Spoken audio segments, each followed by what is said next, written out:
नमस्कार दोस्तों, एक बार फिर से आपका स्वागत है हमारे YouTube चैनल स्टडीपुरम में। आज का हमारा जो टॉपिक है वो स्क्वायर रूट है, यानी कि वर्गमूल है। इस पे हम एक वीडियो पहले बना चुके हैं। अब उस वीडियो और इस वीडियो में क्या डिफरेंस होने वाला है उसके बारे में बात करूंगा। अभी जो हमने वीडियो बनाया हुआ है, यानी कि उसका लिंक आपको डिस्क्रिप्शन बॉक्स में मिल जाएगा, वो उन नंबर्स के बारे में है जो आपके परफेक्ट स्क्वायर होते हैं। परफेक्ट स्क्वायर होते हैं। जो आज का हमारा वीडियो है हम बनाएंगे उन नंबर्स के लिए जो नॉन परफेक्ट स्क्वायर हैं। दोनों में डिफरेंस एक बार मैं बता देता हूं। फॉर एग्जांपल, आपसे कहा जाता है कि रूट 16 की वैल्यू निकालिए, तो आप बताएंगे आंसर आएगा 4। ठीक है, और 4 क्या है? 4 एक इंटीजर वैल्यू है। अब जब 4 इंटीजर वैल्यू है तो इसका मतलब है कि 16 क्या था? एक परफेक्ट स्क्वायर नंबर था। अब मैं बात करता हूं रूट आपके 8 की। रूट 8 निकालेंगे तो इसका आंसर इंटीजर में नहीं आएगा, उसमें डेसिमल पोर्शन पे कुछ होगा। तो उसका कहने का मतलब ये है कि ये आपका परफेक्ट स्क्वायर नहीं है, ये एक नॉन परफेक्ट स्क्वायर नंबर है और इसका आंसर जो होगा वो आएगा 2.83। तो इस तरह के नंबर, यानी कि जो नॉन परफेक्ट स्क्वायर नंबर है उनका रूट किस तरह निकालना, हम उसके बारे में आज बात करेंगे, क्योंकि परफेक्ट स्क्वायर का रूट निकालने का तरीका हम सीख चुके हैं। ठीक है, तो आइए शुरू करते हैं कि कैसे करना होगा। 2 स्टेप में इसका आंसर आएगा। फर्स्ट स्टेप हमारा यह होता है, फॉर एग्जांपल रूट 8। देखिए, root 8, root 10, root 13, root 47, root 12, एक भी नंबर ऐसा नहीं है जो आपका परफेक्ट स्क्वायर हो। सब नॉन परफेक्ट स्क्वायर है, यानी कि इनके आंसर सभी के दशमलव में आने वाले हैं। तो हम इस तरह के क्वेश्चन को सोल्व कैसे करेंगे, उसके लिए आप 2 स्टेप अप्रोच लेके चलते हैं। फर्स्ट स्टेप ये होता है कि जो नंबर है 8, इसके पास में देखिए परफेक्ट स्क्वायर नंबर क्या है। तो आपको पता है 8 के पास में है 9। इसी तरह 10 के पास में क्या है? वो भी 9 ही है। इसी तरह 13 की बात करते हैं तो 13 के पास में 16 एक ऐसा नंबर है जो परफेक्ट स्क्वायर है, क्योंकि उसका वर्गमूल कितना आता है? 4। इसी तरह 47 है, 47 के पास में है 49, उसका वर्गमूल कितना आता है? वो आता है आपका 7। इसी तरह 12 के पास में परफेक्ट स्क्वायर नंबर अगेन 9 है, और हम कह सकते हैं 16 भी है। ठीक है, तो हमारी चॉइस होगी हम 16 ले या 9 ले। कैसे करेंगे एक बार देख लेते हैं। देखिए, रूट 8 को मैं लिख सकता हूं रूट 9।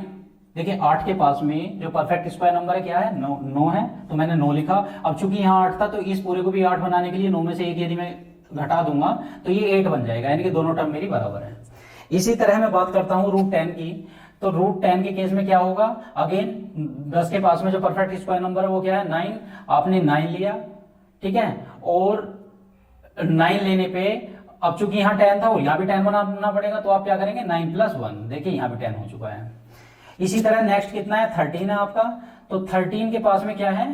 परफेक्ट स्क्वायर नंबर 16, और चूंकि यहां 13 था, इधर भी 13 बनाने के लिए आपको -3 करना होगा। इसी तरह 47 है आपके पास। 47 का पास में क्या परफेक्ट स्क्वायर नंबर है? 49। अब यहां 47 था, यहां भी 47 बनाने के लिए आपको -2 करना होगा। रूट 12 है, तो एक हम ऐसा भी कर लेते हैं कि आसपास के जो 2 नंबर परफेक्ट स्क्वायर हैं उन दोनों के थ्रू हम आंसर निकालने की कोशिश करेंगे। रूट 12 को मैं लिख सकता हूं रूट 9 + 3, या मैं लिख सकता हूं रूट 16 -4। रूट 16 - 4। तो देखिए, दोनों की मतलब तो एक ही होगा। 9 + 3 भी 12 होते हैं, और 16 में से 4 जाएंगे तो भी 12 होगा। तो हम इस क्वेश्चन को 2 तरीके से करेंगे, प्लस माइनस दोनों से लगा के। बाकी जो है, अब इतना जब आपको समझ में आ चुका है तो देखिए, स्टेप 1 क्या था आपका? स्टेप 1 था कि आपने उस नंबर को इस तरह ब्रेक कर लिया कि परफेक्ट स्क्वायर नंबर और उसके प्लस माइनस करके उसे आपने एडजस्ट किया। ये करने के बाद अब आपने करना क्या है? अब आपने ऊपर जो फॉर्मूला लगा हुआ है, सिंपल उस फॉर्मूले में वैल्यू पुट करनी है। क्या करेंगे आप? देखिए, इस पर्टिकुलर केस में a क्या होगा? हमारा फॉर्मूला है root a + - b = root a + - b/2 √a। ये प्लस होगा तो यहां भी प्लस होगा, ये यहां माइनस होगा तो यहां भी माइनस होगा। तो देखिए, इसमें क्या है? a, इसमें a ये है और b आपका ये है। इसी तरह इसमें a ये है आपका और b ये है। इसी तरह इसमें a क्या है? ये है, और b क्या है आपका? ये है। इसी तरह जो बाकी बचे हुए हैं उनमें क्या है? a आपका ये है, b आपका ये है, और a आपका ये होगा, b आपका ये होगा, और a आपका ये होगा, और b आपका ये होगा। सिंपली वैल्यू पुट कीजिए आप। जब वैल्यू पुट करेंगे तो आंसर आता है आपका रूट a, यानी कि 9। अब चूंकि यहां माइनस है तो माइनस लगाएंगे आप। b की वैल्यू है 1/2 × 9। ठीक है, ये आपका आएगा।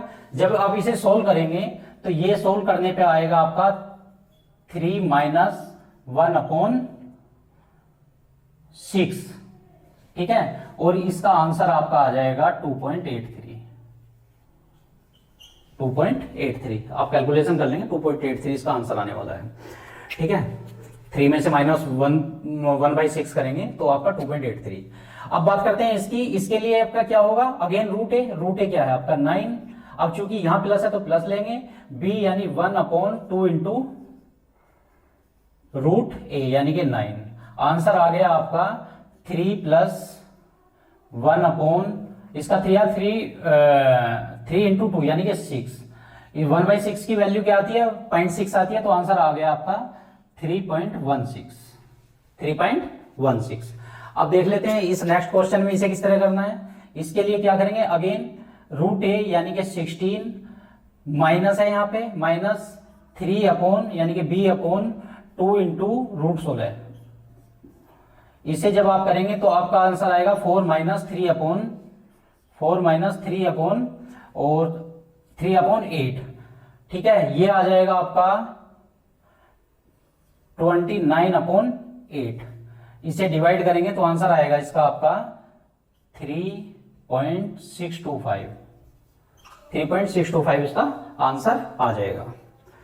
अगेन इस क्वेश्चन को देख लेते हैं, क्या करना होगा हमें, √49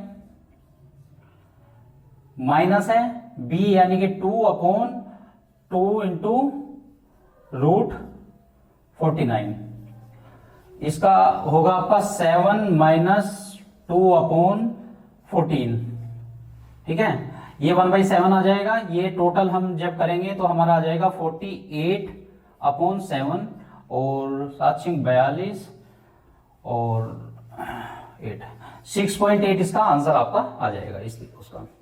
अब देखिए 12 को हमने दो तरह से करेंगे, हम एक बार प्लस के थ्रू भी करेंगे, एक बार माइनस के थ्रू करेंगे, क्योंकि हमारे पास चॉइस है। देखिए 12 को हमने 9 + 3 भी लिख सकते हैं या 16 - 4। तो पहले करते हैं हम 9 + 3 के अकॉर्डिंग। 9 + 3 के अकॉर्डिंग करेंगे तो क्या आता है, रूट ए यानी कि 9 प्लस बी यानी कि 3/2 इंटू रूट ए यानी कि 9। इसका आ जाएगा आपका 3 + 3/2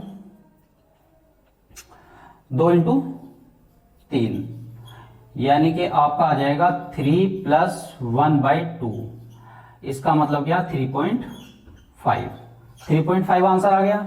अब देखते हैं √16 - 4। इस क्वेश्चन को किस तरह सोल्व कर सकते हैं हम करेंगे रूट ए यानी कि 16, यहां माइनस है तो यहां माइनस लगाएंगे, ए यानी कि 4 क्या लिखेंगे, 4/2 इंटू √16। ये हमारा फॉर्मूला होता है, ऊपर से देख चुके हम। तो कितना आ जाएगा, 4 - 4/2 इंटू 4। अगेन ये आ गया आपका 4 - 1/2 और इसका आंसर अगेन आएगा आपका 3.5। तो देखिए ये आंसर और ये आंसर दोनों सेम है, यानी कि हमारी अप्रोच जो है, आप प्लस के थ्रू करें या माइनस के थ्रू करें, आंसर हमेशा हमारा लगभग सेम आएगा। तो ये तरीका है जिसके थ्रू हम नॉन परफेक्ट स्क्वायर नंबर के स्क्वायर रूट निकाल सकते हैं। थोड़ी प्रैक्टिस कीजिए, आप इजीली इस तरह के क्वेश्चन को कर पाएंगे। Thanks for watching.